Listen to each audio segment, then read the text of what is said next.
Oi, gente, tudo bem? Hoje eu vou falar sobre o livro Alice no País das Maravilhas.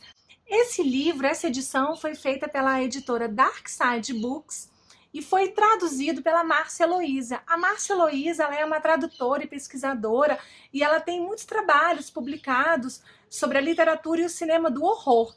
Ela tem mestrado em Drácula e ela tem doutorado no pânico político e no horror norte-americano. A introdução feita pela Márcia Heloísa, eu adorei. Ela nos contextualiza um pouquinho sobre a vida lá em Christchurch, em Oxford, sobre o Charles Dodgson e sobre a família Liddell, né, a família da Alice. Na verdade, quando a Alice e a família dela se mudaram para Oxford, a Alice tinha 4 anos de idade e ela logo passou a viver muito em torno daquilo da família da realeza. Ela não pertencia à família da realeza, mas ela foi criada num ambiente de muito luxo. Ela foi batizada na abadia de Westminster e o pai da Alice, ele ocupou diversos cargos envolvidos com a realeza. Ele foi capelão do marido da rainha Vitória, ele foi deão de Christchurch. Então a Alice sempre esteve naquele contexto, né, britânico. E dizem até alguns estudiosos que a mãe da Alice, que se chamava Lorina, ela tinha até assim, ela estava nutrindo um interesse para que um dia as filhas dela viessem a se casar com um dos filhos da rainha Vitória.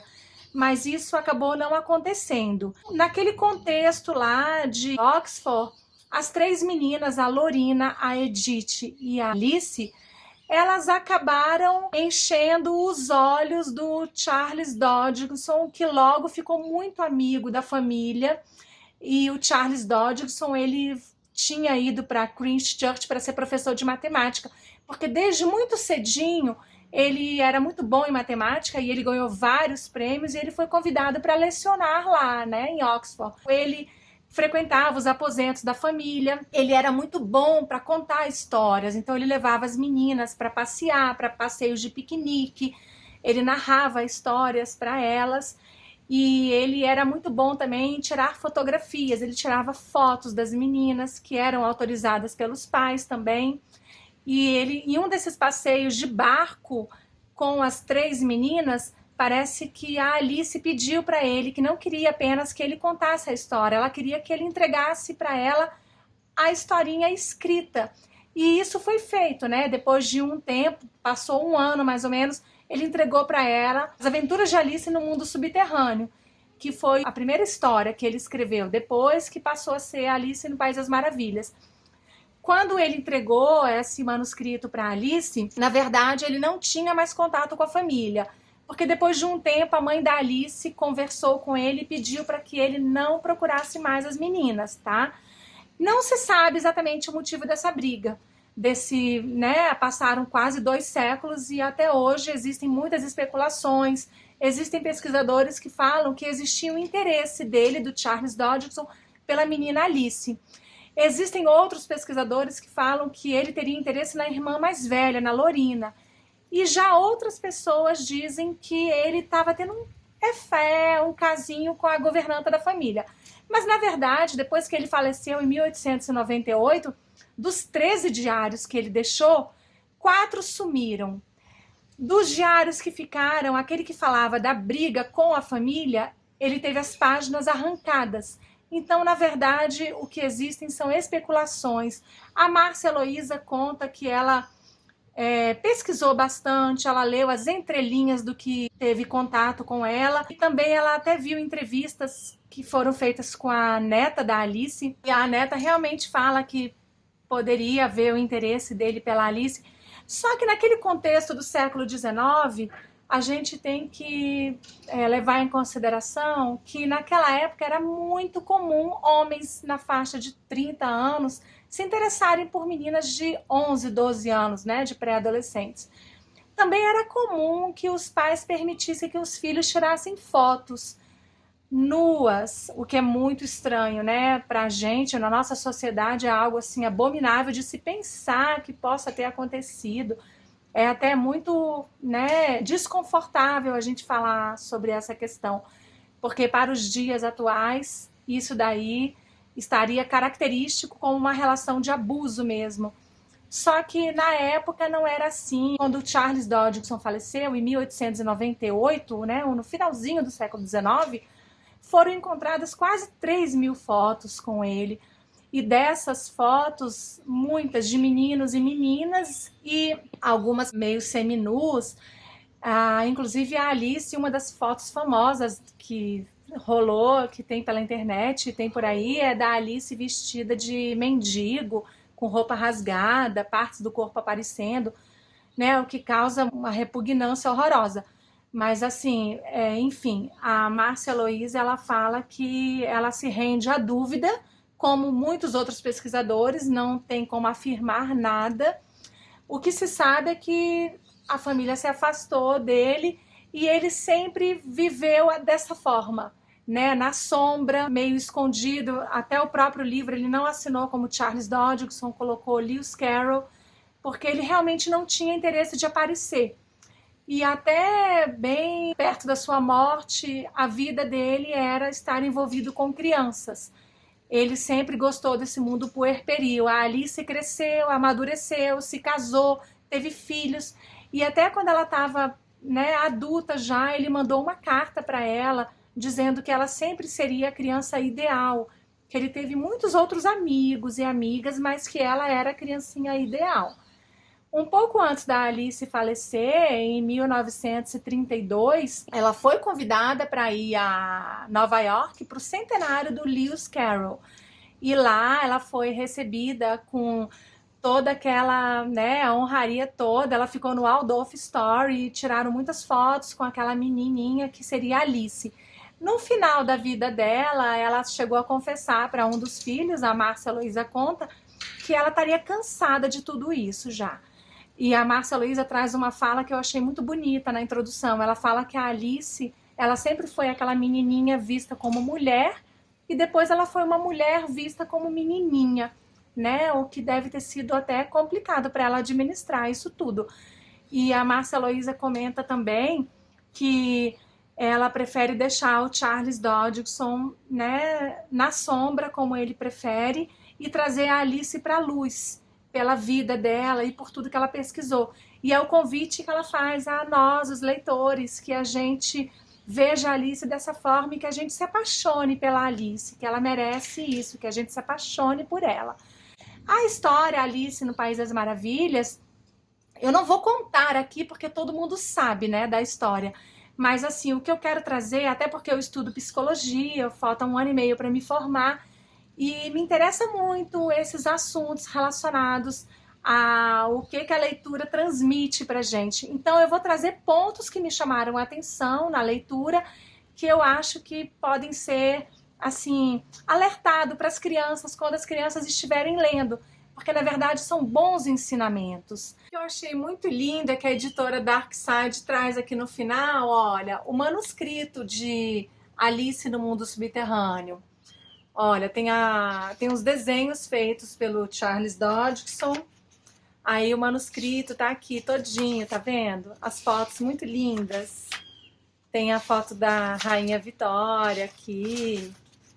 Enfim, isso está colocado no final dessa edição. Quando eu vi esse filme, quando eu era pequena, é engraçado. Esse filme, eu achava ele muito complicado quando eu era criança. Eu gostava de outros desenhos.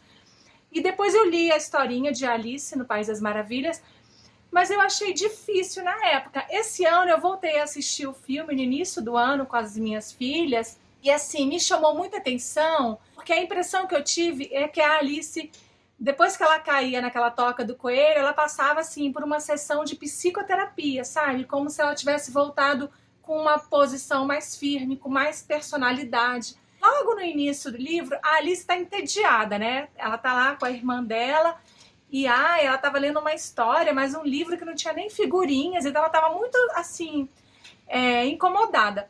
E ela viu um coelho passando, um coelho de roupa. E que estranho, um coelho de roupa e com um relógio no colete. Então ela falou, vou seguir esse coelho. E ela foi atrás do coelho e caiu na toca do coelho e caiu um tombo muito grande. Poxa vida, pensou Alice, depois de uma queda dessas, rolar escada abaixo vai ser moleza para mim. O pessoal lá em casa vai me achar tão corajosa. Ou seja, a gente supervaloriza muitas coisas, né? Achando assim que é o fim do mundo. E quando você passa por uma outra situação, você pensa, nossa, aquilo que eu achava que eu dava tanto valor, não é tão difícil assim, né? Porém, ao percorrer o espaço novamente, notou uma cortininha que não reparara antes. E eis que atrás dela havia uma porta pequenina, com certeza de 40 centímetros de altura. Ou seja, a gente às vezes está em algum local e não percebe tudo que está à sua volta. E na segunda vez que você vai olhar, você percebe, como um livro que às vezes você passa e não percebe um detalhe, um filme. Então chama muita atenção para isso, de a segunda vez que você olha para algo, você ver coisas que você não tinha visto antes. Quem sou eu então? Aí está, grande mistério. Começou a repassar mentalmente todas as crianças da sua idade que conhecia, para ver se tinha se transformado em alguma delas. Ela não sabe quase nada. Além do mais, ela é ela e eu sou eu. Ou seja, a gente se sabota às vezes, né? Se comparando com outras pessoas. E na verdade, cada um tem a sua personalidade, tem a sua singularidade. Era tão mais agradável lá em casa, pensou a pobre, onde ninguém ficava aumentando e diminuindo de tamanho, nem recebendo ordens de ratos e coelhos. Ou seja, quando a gente se mantém na nossa zona de conforto e não precisa modificar nada, né? Não precisa sair daquele lugarzinho que você tá. Porque eu mesma não me entendo para começo de conversa. Além do mais, ter vários tamanhos diferentes em um só dia é muito confuso. Lembra até um pouco aquilo do amadurecimento da criança, da dor do crescimento que a gente tem às vezes na perna. E também a questão mentalmente, né? Você tem que tomar decisões diferentes sobre assuntos diferentes. Isso é perfeito. Se cada um cuidasse de si, resmungou a duquesa com a voz rouca, o mundo giraria mais depressa. Ou seja, se cada um cuidar da sua vida, né, e não se preocupar com a vida dos outros. E quando for falar de alguém, não falar da pessoa, falar dos fatos, né? Para onde devo ir? Isso depende de aonde você quer chegar, respondeu o gato. Tanto faz, disse Alice. Então qualquer caminho serve. Ou seja, temos que ter objetivo, né? Temos que ter uma determinação para algo na vida. Porque se você não sabe aonde você quer chegar, você não chega em lugar nenhum. Quer dizer que acha que consegue descobrir a resposta? Perguntou a lebre de março. Exatamente, respondeu Alice. Então deveria dizer o que acha, prosseguiu a lebre de março. Sim, retrucou Alice, pelo menos acho que digo. O que dá no mesmo, não é? De jeito e maneira, respondeu o chapeleiro. Assim como dizer vejo o que como não é o mesmo que dizer como o que vejo. Ou seja, as palavras, né, a importância de usar as palavras certas nas horas certas, porque dependendo de como a palavra é colocada, ela muda completamente o sentido de uma frase. Se você conhecesse o tempo tão bem quanto eu, disse o chapeleiro, não falaria sobre ele, e sim com ele. Isso é divino, né? Ou seja, a gente está sempre falando do tempo. Não tenho tempo para isso, não tenho tempo para aquilo. Em vez disso, devemos falar com o tempo, ou seja, nos organizarmos, colocarmos a nossa rotina em ordem, né? O que a gente precisa fazer nos determinados horários, porque o dia tem 24 horas para todo mundo, né? Ainda não tomei chá algum, respondeu Alice, ofendida, de modo que não posso tomar mais. Não pode tomar menos. Na verdade, corrigiu o chapeleiro, é muito fácil tomar mais de qualquer coisa. Ou seja, a gente sempre pode fazer mais, né? Comer mais, comprar mais, gastar mais, falar mais. E, na verdade, a gente tem que se policiar para fazer só aquilo que a gente precisa. Comprar o que precisa, comer quando tem fome, falar o necessário. É um livrinho de autoajuda infantil, na verdade. Então é isso, eu espero que vocês tenham gostado. A gente vai se falando, gente. Tchau, um beijo para todo mundo. Até a próxima resenha.